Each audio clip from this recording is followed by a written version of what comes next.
Kalau hari Minggu kan biasanya kita tidak buka sekolah, maka hari Minggu pun mereka datang mau sekolah. Ya Minta kita dibuka sampai, sekolahnya. Adik ini hari Minggu tidak ada sekolah. Kok cari juga di seluruh Indonesia tidak ada sekolah yang buka hari Minggu gitu. Berarti minta dibuka hari Minggu. Iya. Aduh Bapak, ini apa kita mau belajar tuh mau sekolah? Enggak ada sekolah hari Minggu. Halo sahabat Kartika Podcast, kali ini kita akan berbincang-bincang dengan Mayor Infantri Sabar Marihot Simanjuntak. Beliau adalah peraih penghargaan Sudirman Award tahun ini dalam kategori penjaga wilayah NKRI.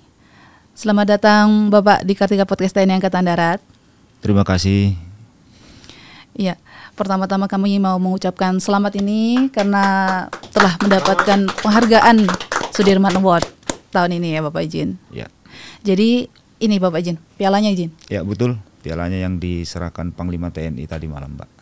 Oke, luar biasa sekali ini. Gimana sih Pak perasaannya? Nyangka nggak sih Bapak bakal terpilih mendapat penghargaan ini? Baik Mbak, kalau nyangka sih tidak Mbak, karena kan pada dasarnya kita berbuat di daerah penugasan itu tulus ikhlas. Jadi tidak ada keinginan kita berbuat supaya nanti dilihat pimpinan, supaya nanti mendapat penghargaan. Jadi tulus ikhlas saja, sehingga saya tidak berharap ada penghargaan dari pimpinan seperti ini. Tetapi pada akhirnya pimpinan mengapresiasi dengan pemberian anugerah Sudirman Award, ya tentunya kita sangat bangga ya, sangat bangga. Siap. Kita merasa bahwa apa yang kita perbuat di daerah penugasan yang kita merasa mungkin tidak terlihat oleh masyarakat, tetapi melalui acara ini apa yang kami lakukan di sana prajurit 514 ternyata bisa dipublikasikan dan bisa dilihat oleh masyarakat luas. Demikian kira-kira Mbak. Siap Bapak. Dan tentunya ini kan yang membawa Bapak meraih penghargaan Sudirman Award ini karena berhasil membangun rumah pintar dan juga pasar masyarakat, betul Iya, Pak? betul Mbak. Ya, mungkin bisa diceritakan sedikit Pak terkait dengan rumah pintar dan pasar masyarakat ini seperti apa kegiatan di sana? Satuan kami Yonif Raider 514 di bawah Brigif 9 Daraka Yuda, jajaran Divisi 2 Kostrat, pada tahun 2022 bulan Agustus tepatnya mendapat perintah untuk melaksanakan penugasan di Papua, khususnya di wilayah Kabupaten Duga, sektor Kenyam. Mungkin rekan-rekan juga tahu semua di sana kan tempat yang rawan ya, sering terjadi konflik, masih sering terjadi gangguan dari kelompok KST. Begitu kami tiba di daerah penugasan, kebetulan pos yang kami tempati namanya pos Batas Batu. Siap. Memang pos saya itu berbatasan dengan wilayah Kabupaten Duga. Kalau secara geografi memang masih masuk wilayah Kabupaten Asmat Mbak. Cuman kalau untuk masyarakatnya memang sudah campuran. Ada masyarakat gunung, ada juga masyarakat pesisir. Begitu saya tiba di daerah penugasan, biasa pertama kita melaksanakan orientasi medan seperti itu. Siap. Dan saya lihat memang masyarakat di sana itu belum bisa, mohon maaf nih Mbak, saya sampaikan belum kenal baca tulis seperti itu. Kemudian aktivitas sehari-hari juga mereka itu keluar masuk hutan. Kita tanya kok keluar masuk hutan untuk apa Bapak, seperti itu. Ya kita cari makan, mereka jawab seperti itu. Dan mereka juga membawa anak-anak ke sana. Sementara kan kita tahu kalau di hutan di sana itu kan kelompok KST itu berada di hutan ya, sehingga kita berpikir jangan sampai nanti mereka ketemu dengan saudara-saudaranya KST di sana, sehingga anak-anak itu akan menjadi pro terhadap mereka. Dan memang sebagian informasi yang kita dapat, anak-anak itu yang di sana itu memang menganggap KST itu sebagai pahlawan, mereka bangga terhadap kelompok KST itu, sehingga terbersit di benak saya anak-anak ini harus kita rebut dari mereka seperti itu. Dan menurut saya pribadi ya harus melalui pendidikan seperti itu, sehingga waktu itu saya sampaikan ke prajurit saya bagaimana kalau kita membuat rumah pintar untuk anak-anak di sini dan juga sekalian untuk pasar masyarakat. Karena masyarakat juga di sana terutama inang-inang Papua mereka ada hasil bumi seperti sayur, ikan dan sebagainya itu mereka hanya jual di pinggir-pinggir jalan itu Mbak. Jadi kami lihat ya kasihan juga kalau panas, terik atau hujan, anak-anak dibawa di situ kan tidak bagus juga kita lihat. Sehingga terbersihlah niat sama kami untuk membangun dua hal tersebut. Saya laporkan ke dan Satgas saya pada saat itu, Letnan Kolonel Infanteri Rinto Wijaya, dan beliau mendukung. Sehingga itulah awalnya kami membuat rumah pintar tersebut, dan memang dasarnya hanya tulus ikhlas karena melihat keterbelakangan saudara-saudara kita yang ada di sana. Hanya mungkin melalui lewat jalur pendidikan lah bisa kita membuka wawasannya mereka. Memang rumah pintar yang kami buat bukan seperti sekolah Mbak. Kalau sekolah kan kita tahu punya kurikulum yang jelas, ada kelas-kelasnya seperti itu. Tapi memang karena di sana tidak ada sekolah reguler seperti di kebanyakan seperti kita di Jawa, ya satu-satunya yang bisa kami buat hanya rumah pintar saja. Jadi anak-anak kami kumpulkan, kemudian kami ajari huruf, kemudian angka, penjumlahan, penambahan seperti itu.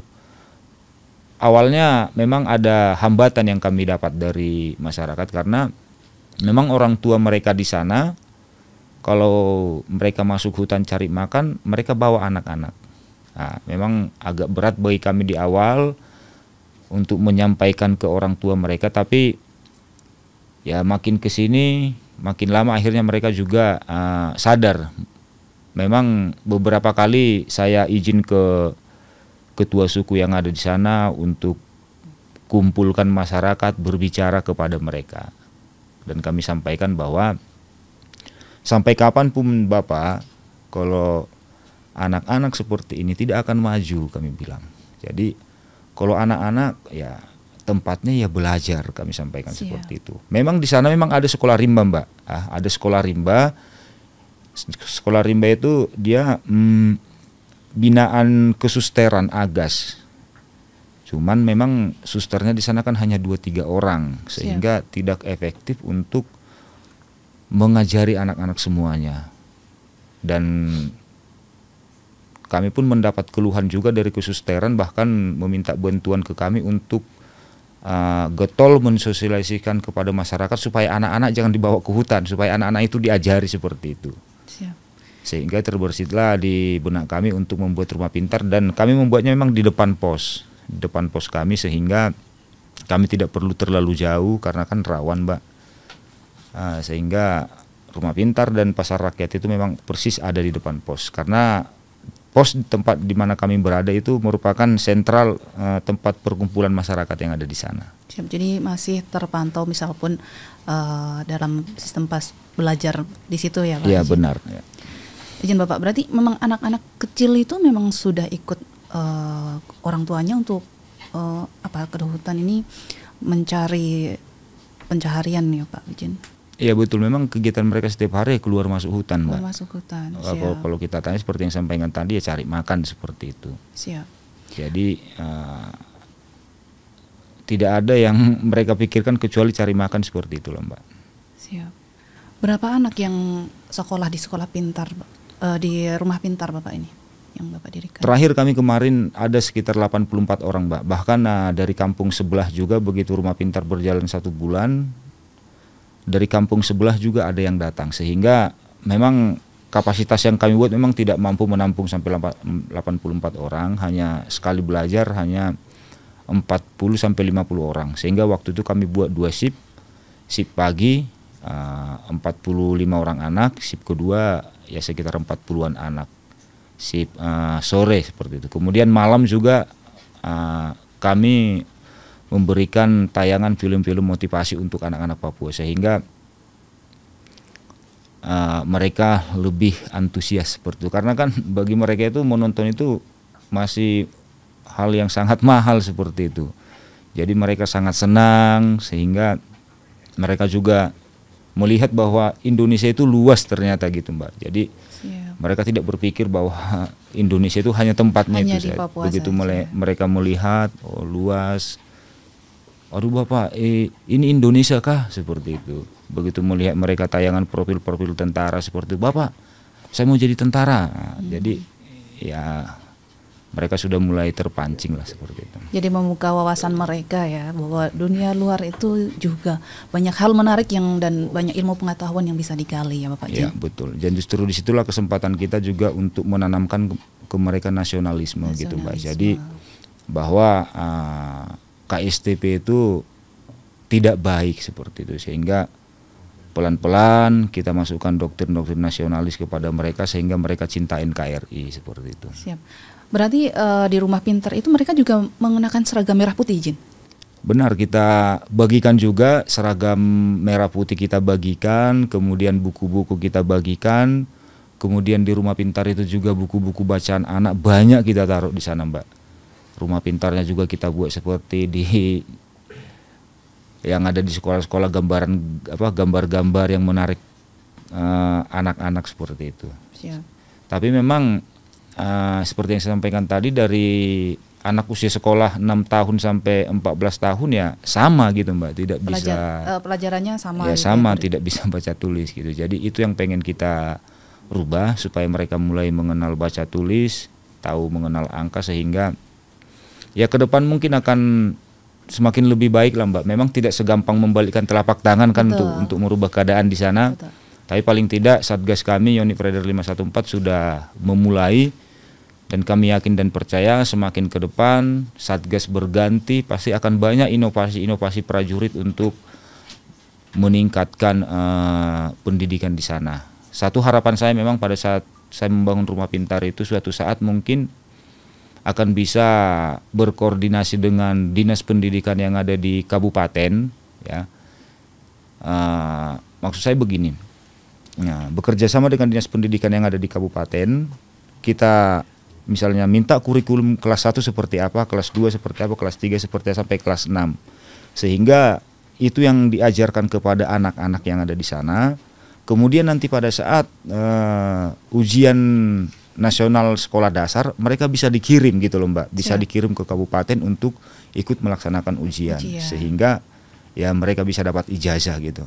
Karena sampai sekarang memang sekolah reguler tidak ada di sana, tidak ada sekolah yang ada kurikulumnya seperti itu. Jadi harapan kita ke depan melalui prajurit yang ada di sana bisa berkoordinasi lebih lanjut untuk mencapai ke yang saya sampaikan tadi. Mengembangkan pendidikan juga. Betul. Di daerah sana ya Bapak Izin. Izin Bapak, berarti pengajarnya itu dari mana saja kalau boleh tahu? Pengajarnya dari kita memang Mbak, karena kan sebelum kita berangkat penugasan ya pasti ada pembekalan pendidikan, tenaga pendidikan. Bahkan ada prajurit saya juga yang sampai berapa orang kita khususkan sebagai tenaga pengajar sudah dapat sertifikat dari sekolah yang ada di sekitar asrama kita, seperti itu. Kemudian untuk Rumah Pintar juga itu menjadi sarana komunikasi kami yang paling baik lah menurut saya terhadap masyarakat. Karena memang masyarakat bisa saya katakan mereka itu memang takut dengan tentara seperti itu. Jadi mereka sangat tertutup dengan kita. Semakin ke sana saya pelajari ternyata mereka takut dekat-dekat dengan kita. Kalau mereka tahu nanti saudara-saudara mereka yang ada di hutan KSTP itu bisa menjadi ancaman sama mereka. Dikira mereka membantu TNI seperti itu, memberikan informasi, sehingga bisa juga memang itu menjadi hal yang berbahaya bagi mereka, sehingga kita jadi paham ternyata mereka jaga jarak, memang itu yang mereka takutkan. Tapi dengan adanya pasar masyarakat dengan Rumah Pintar yang kami bangun, itu menjadi komunikasi kami yang paling efektif dengan masyarakat, sehingga pelan-pelan mereka juga terkadang memberikan informasi kepada kami, Bapak hati-hati nanti tanggal sekian, hati-hati ada saudara-saudara yang di gunung akan turun begini, sehingga itu menjadi alat juga bagi kami untuk mendapatkan informasi seperti itu Mbak. Siap Bapak. Bagaimana caranya nih Bapak ini menarik simpati dari warga sekitar ini? Kan mereka awalnya ini kan sangat tertutup sekali ini dengan TNI terutama ya di sana. Ini gimana? Awalnya memang berat yang banyak karena kita berusaha mendekat secara frontal seperti itu, mereka menghindar gitu ya. Ya cara yang paling ampuh yang menyentuh anak-anak itu Mbak, pendidikan itu. Kemudian kami lihat inang-inang Papua di sana tidak punya fasilitas untuk berjualan, kami bangunkan tempat. Sehingga mereka merapat dengan sendirinya. Dan itu di depan pos, sehingga kadang memang jualan-jualan inang Papua itu ya kita borong lah seperti itu untuk di awal-awal seperti itu kan. Kita borong sehingga mereka senang, sehingga besok-besok mereka nempatin barang juga di sana. Dan kita juga sosialisasi kepada masyarakat di sana, karena memang di sana kan ada pendatang juga yang berjualan. Sehingga sering kita sampaikan ke masyarakat, Bapak, Mama, kalau kau punya uang, kau jangan langsung belanja ke warung. Kau beli jualan mama-mama yang ada di pasar. Tidak semuanya uang itu terkumpul di warung masyarakat pendatang, sehingga di tempat mereka pun uang itu berputar sesama mereka gitu. Anak-anak juga Mbak awalnya susah juga untuk mereka tertarik ke sekolah pintar itu. Cuman kita janjikan nanti besok datang belajar di rumah pintar yo. Habis belajar nanti kita makan kolak seperti itu ya kan. Ada trik khusus gitu ya untuk menarik simpati anak-anak betul. ya. Nanti habis belajar kita makan mie goreng atau nasi goreng seperti itu. Sehingga 1 bulan pertama memang selalu kami pancing dengan hal-hal seperti itu, sehingga mereka datang karena mereka nanti habis belajar ada makan seperti itu. Memang ya, harus pelan-pelan izinnya. Ya kita gunakan logistik wilayah yang ada di sekitar pos lah. Memang kita kan tanam banyak yang kita tanam di sana untuk itu. Siap. Izin, selama kegiatan di sana di rumah pintar dan juga pasar masyarakat ini kan awal-awal memang tentunya tidak mudah, izin. Iya. Bapak. Bagaimana dengan tanggapan pemerintah daerah di sana dengan didirikannya rumah pintar ini? Kalau pemerintah daerahnya kan dari kampung itu jauh Mbak. Jadi bisa sekitar 8 jam itu pun lewat akses air. Sehingga memang selama kami di sana, pemerintah Kabupaten Asmat itu bisa saya katakan hampir tidak pernah datang ke sana. Tapi tahu ada rumah pintar di sana dan pasar masyarakat. Sampai nggak informasinya ke sana? Jadi tempat kami bertugas itu sebenarnya masuk wilayah Kabupaten Asmat. Tetapi dia lebih dekat kepada Kabupaten Duga. Sehingga waktu peresmian rumah pintar itu yang kami undang adalah Pemda Kabupaten Duga karena lebih dekat. Karena kalau kami mengundang Kabupaten Asmat terlalu jauh dan kami pun tidak bisa berkirim surat melalui telepon seperti itu. Dan memang secara wilayah saja itu di bawah Kabupaten Asmat. Tapi kalau dari segi fasilitas layanan kepada masyarakat lebih cenderung Kabupaten Duga yang memperhatikan masyarakat. Ya pada intinya memang pemerintah mendukung ya Pak? Mendukung. Pada saat peresmian memang Bupati Kabupaten Duga datang diundang oleh Dansat kami dan beliau sangat senang bahwa TNI yang bertugas di Papua bisa memperhatikan kehidupan masyarakat, disampaikan Bupati pada saat itu. Siap. Dan saya juga dengar memang kalau tentara yang Satgas di sana itu rata-rata memang diperbantukan untuk menjadi pengajar, betul ya Bapak, di daerah sana, di daerah Papua? Betul Mbak, cuman memang hal-hal seperti itu kan tugas tambahan kita. Siap. Karena kami memang awalnya ke sana itu Satgas tempur seperti itu, tapi melihat kondisi sosial masyarakat yang ada di sana kita juga tidak bisa tinggal diam. Siap. Karena kan jelas perintah pimpinan kita bahwa tentara dimanapun berada ya harus menjadi solusi. Siap. Selalu hadir di tengah kesulitan rakyat seperti itu. Siap. Memang awal-awal dilema bagi saya Mbak, karena kalau saya mendirikan rumah pintar otomatis kan saya tiap hari harus masuk hutan sama prajurit saya. Karena kan tidak ada apa-apa, tidak ada, misalnya kita butuh papan terus langsung beli tidak ada. Siap, betul. Jadi memang saya dengan prajurit saya itu tiap hari kita masuk hutan. Motong kayu, belah jadi papan begitu kan.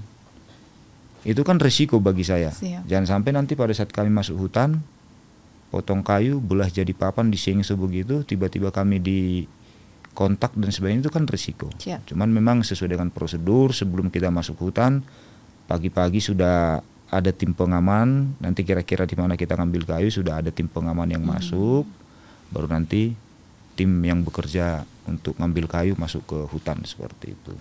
Siap.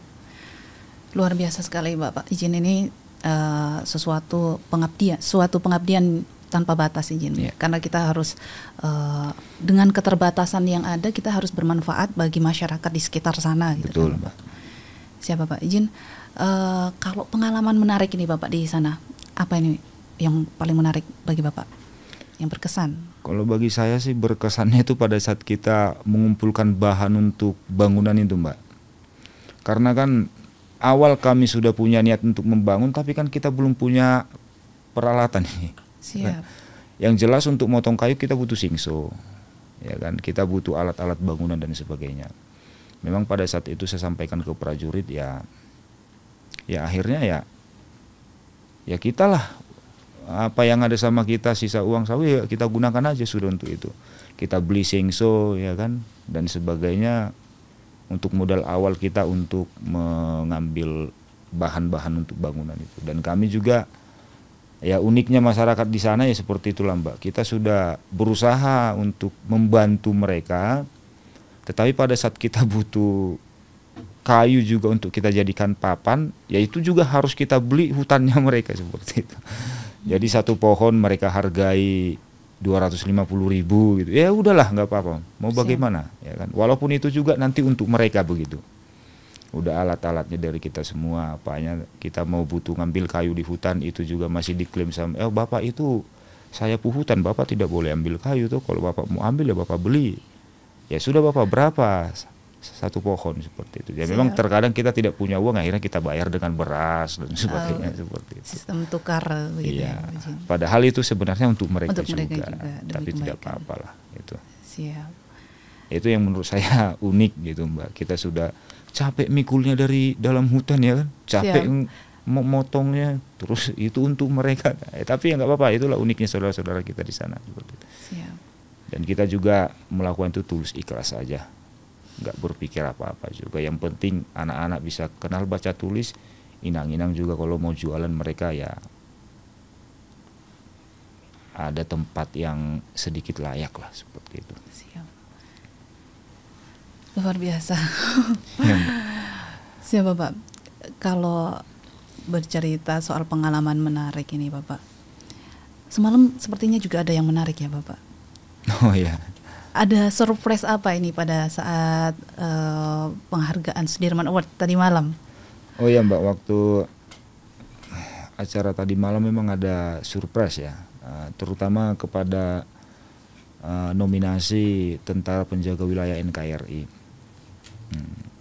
Karena memang di undangan kan yang diundang hanya saya. Siap. Tidak ada undangan untuk istri seperti itu. Memang saya dari Bondowoso datang ke Jakarta dengan istri memang. Tetapi pada saat mulai dari gladi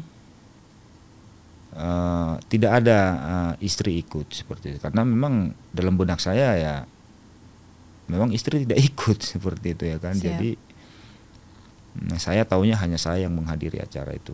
Ternyata istri dihadirkan. Ya, ternyata pada saat penganugerahannya tiba-tiba Bapak Panglima TNI menelpon istri saya juga bingung loh. Istri saya karena sebelum saya berangkat memang istri saya kok tiba-tiba tidak enak badan disampaikan seperti saya disampaikan kepada saya. Ya udahlah, atau juga tidak ikut ya istirahat saja di tempat seperti itu. Tapi tiba-tiba istri saya juga hadir di tempat dan bawa foto ibu saya itu kan, karena memang waktu saya penugasan di Papua ya ibu saya meninggal. Saya juga tidak bisa lihat gitu, sehingga tadi malam ya jadi surprise lah seperti itu. Ya, terima kasih kepada panitia, kepada Bapak Panglima TNI dan seluruh kru acara Sudirman Award ini. Siap. Mohon izin Bapak, kami tim Kartika Podcast juga turut mengucapkan belasungkawa ya Bapak. Ya, terima kasih. Semoga almarhumah tenang di sisi Tuhan Yang Maha Esa. Izin Bapak, dengan adanya surprise ini gimana sih Pak perasaannya waktu tahu istri tiba-tiba datang gitu? Ya pasti senang lah Mbak ya. Istri artinya orang yang kita sayangi tiba-tiba ada gitu kan, ya senang lah, terharu gitu. Siap. Putra putri ikut izin Bapak? Putra saya tadi malam ada satu orang ikut. Siap. Anak saya yang paling besar. Siap. Ini sudah lama sekali kan. Kemarin bertugas berapa lama mohon izin Bapak? 10 bulan lah Mbak. Itu 10 bulan. sama sekali nggak bisa pulang ya Bapak? Tidak bisa? Iya, tidak bisa pulang Mbak. Selama penugasan kan tidak boleh kembali kecuali hal-hal yang urgent, mungkin orang tua meninggal dan sebagainya. Tapi Bapak juga kemarin tidak bisa kembali. Pada saat juga. orang tua saya meninggal, saya mau tidak mau harus izin kembali Mbak. Siap. Cuman memang waktu ibu saya kritis di rumah sakit, meminta supaya saya pulang karena sampai ada bahasa dari ibu saya, obat saya itu hanya kau nak, kau pulang saya sembuh gitu. Karena kan saya anak paling besar. Siap. Adik-adik saya semuanya pulang dari Kalimantan, 4 orang, tinggal saya. Dan ibu saya bilang, ya obat saya hanya kau nak, kau pulang saya sembuh. Tapi memang ya saya nggak bisa pulang seperti itu. Cuman pada akhirnya ibu saya udah meninggal, ya mau tidak mau saya meminta izin ke komandan. Kemudian komandan juga memberikan izin, ya, saya pulang hanya tinggal lihat mayat saja seperti itu. Siap, memang tentara, prajurit memang harus siap ditugaskan dimanapun dan dengan kondisi apapun ya Bapak izin. Ya betul, memang udah seperti itu. Siap. Itu tugas di atas segalanya kan, bahkan juga saya bisa bercerita sedikit Mbak. Memang tahun 2022 saya kan sebenarnya sudah persiapan mau sekolah begitu ya. Mau sekolah Siskowat gitu. Siap. Saya sudah persiapan, sudah apalah semuanya. Tapi kemudian tiba-tiba saya dapat sprint sebagai wadan Satgas 514. Ya saya juga tidak berpikir 2 kali. Yang namanya tentara kalau sudah dapat sprint ya sudah gitu. Walaupun kita ada niat tersendiri pengen sekolah gitu kan, ya sudah. Cuman waktu itu istri saya yang agak berat, udahlah Pak sekolah saja, ini kan udah saatnya Papa sekolah, penugasan ke Papua juga bahaya di sana. Ya saya juga memaklumi istri nyampaikan seperti itu kan, naluri seorang istri. Tapi saya yakinkan istri saya, ya sudah mah kalau sudah dapat perintah gak usah ditawar-tawar, tentara itu nggak boleh nawar-nawar, saya bilang. Perintah laksanakan sudah itu. Sehingga saya tenangkan istri saya yakinkan istri saya bahwa udah saya berangkat tugas gitu, nggak usah pikirkan lagi yang lain, gitu aja sih Mbak. Siap. Izin Bapak, apa sih Bapak izin harapannya kepada anak-anak Papua di sana yang Bapak rintis dari rumah pintar seperti itu? Memang yang kita buat itu menurut saya masih kecil sekali lah Mbak ya. Tetapi paling tidak bagi saya kita sudah memulai seperti itu. Begitu anak-anak kita lihat mereka belajar di rumah pintar, inang-inang jualan di pasar, senyumnya anak-anak, ketawanya inang-inang itu aja bayarannya kita gitu loh Mbak. Kalau kepada anak-anak ya saya berpikir ya anak-anak ini memang sudah tempat mereka yang pantas ya di sini gitu loh. Karena anak-anak usia sekolah ya tempatnya belajar kan begitu. Betul. Kemudian inang-inang juga saya lihat jualan mereka ketawa, ya itu saja sih Mbak. Karena saya ingat betul itu di perintah harian Kasat TNI harus hadir di tengah kesulitan rakyat dan senantiasa menjadi solusi. Kemudian melakukan kegiatan-kegiatan yang berdampak kesejahteraan kepada masyarakat sehingga menimbulkan kecintaan TNI kepada rakyat. Itu saja yang kami pegang, sehingga ya kami lakukan apa yang kami perbuat. Walaupun mungkin dampaknya kecil, tapi paling tidak kita sudah sebagai pionir lah di sana. Makanya kemarin saya putuskan buat di depan pos supaya bisa diteruskan oleh satgas-satgas berikutnya. Siap. Seperti itu. Memang ya belum terlalu wow lah yang kami buat, tapi paling tidak kita sudah mulai, dan kami berharap anak-anak Papua yang di sana semakin tahun ya semakin mengerti pentingnya itu pendidikan seperti, dan mudah-mudahan juga stakeholder yang lain juga bisa melihat apa yang dibuat oleh TNI sehingga tergerak hatinya untuk membangun pendidikan di sana. Karena tanpa pendidikan ya akan tetap seperti itu Mbak. Anak-anak akan terpengaruh oleh doktrin-doktrin KST karena mereka taunya ya hanya di sana saja gitu. Mereka tidak tahu bahwa Indonesia ternyata luas. Siap. Begitu kami tampilkan tayangan film tiap malam, film-film motivasi anak di Nias, kemudian Laskar Pelangi dan sebagainya, ternyata mereka baru tahu, oh Indonesia itu luas Bapak gitu. Akhirnya terbukalah wawasan kebangsaan mereka betul. terhadap Indonesia, bahwa Indonesia ini kaya ragam budayanya juga. Betul. Jadi mereka sudah berani, Bapak saya mau jadi tentara, seperti itu. Yang tadinya takut malah sekarang pengen jadi tentara. Gitu ya. Jadi mereka juga bahkan kalau hari Minggu kan biasanya kita tidak buka sekolah, maka hari Minggu pun mereka datang mau sekolah. Minta kita dibuka sekolah. Adik, ini hari Minggu tidak ada sekolah. Kok cari juga di seluruh Indonesia tidak ada sekolah yang buka hari Minggu gitu. Berarti minta dibuka hari Minggu. Aduh Bapak, ini apa kita mau belajar tuh mau sekolah? Enggak ada sekolah hari Minggu. Apa yang Wadan lakukan ini kan tentunya menjadi motivasi bagi prajurit TNI Angkatan Darat lainnya, izin Wadan ini. Ya. Apa pesan yang ingin Wadan sampaikan kepada prajurit-prajurit yang sedang bertugas baik itu di kota ataupun di pelosok negeri ini? Ya kalau boleh saya memberikan pesan ya Mbak ya, untuk rekan-rekan prajurit yang sedang bertugas di daerah perbatasan atau dimanapun, yang pertama ya lebih dekat kepada Tuhan sesuai dengan agama masing-masing. Karena dengan kita mendekat kepada Tuhan maka akan datang pemikiran-pemikiran yang baik kan begitu Mbak, sehingga kita bisa mendapatkan suatu ide, suatu hal yang bisa berdampak kepada masyarakat sekitar. Itu yang pertama. Kemudian yang kedua ya, masyarakat kita yang ada di perbatasan pastilah dari segi pendidikan, ekonomi dan sebagainya pasti jauh daripada kita yang ada di sini. Apa yang kita perbuat di sana ya mudah-mudahan bisa bermanfaat sama masyarakat. Seperti pesan Panglima TNI tadi malam, ya dimanapun kita berada harus bermanfaat gitu. Dimanapun kita berada harus bermanfaat. Tidak usah mungkin bermanfaat dari skala besar, tidak. Karena kita pun dengan segala keterbatasan sih Mbak ya. Tapi bagaimana caranya dengan keterbatasan yang ada sama kita bisa juga bermanfaat untuk orang lain. Seperti itu. Siap, luar biasa sekali Komandan ini bincang-bincangnya ini juga menginspirasi saya untuk melakukan yang terbaik untuk masyarakat sekitar juga ya. Terima kasih Mbak. Siap, izin terima kasih Wadan atas waktunya, sukses selalu untuk karirnya dan Amin. Semoga ini dapat menginspirasi sahabat Kartika Podcast di rumah dan juga prajurit-prajurit TNI Angkatan Darat yang bertugas saat ini. Selamat bertugas dan tetap semangat. Terima kasih, Kostrat. Kostrat.